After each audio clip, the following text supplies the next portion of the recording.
Happy Tuesday, Kingston family. I hope you're doing well. I hope you're enjoying this fabulous October weather. I know I am. It just feels absolutely lovely outside.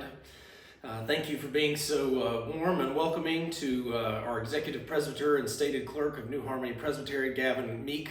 While I was out, I had a wonderful week away. I look forward to telling you a little bit about our trip to North Carolina as well. It was quite eye-opening. Holly and I went up to the Black Mountain Presbyterian Church to deliver many of the goods that you all were able to drop off here. So thank you so much for your generosity. It helped out a lot of people from what we've heard. This Sunday I'm back and I look forward to it. We're going to be in the book of James. This James is thought to be the brother of Jesus.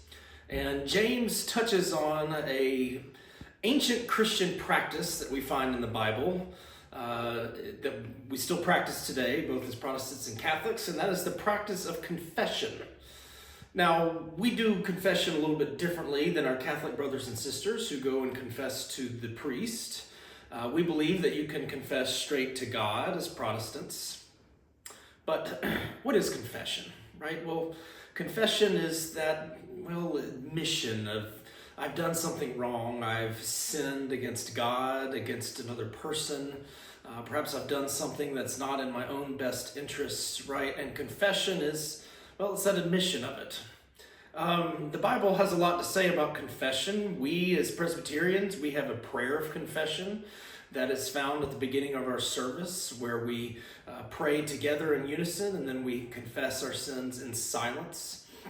And you'll often hear me use some verses from 1 John that says, if we say we have no sin, then we deceive ourselves and the truth is not in us. But at what? If we confess our sins, then God is faithful and just and forgives us of our sins. So 1 John tells us that if we confess our sins to God, God in fact does indeed forgive us. And that's the good news, right?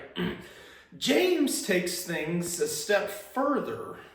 And he says, we're going to look at James chapter 5, verse 16 is one of the verses we're going to look at. James says that if we confess our sins to one another, we'll be healed.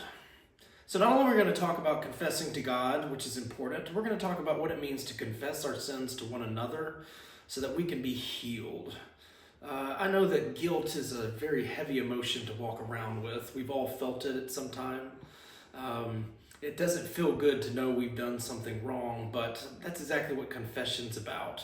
Confession is about admitting what we've done wrong so that we can heal. So come hear more about how we can be healed together this Sunday, 10:30 a.m. in our historic sanctuary.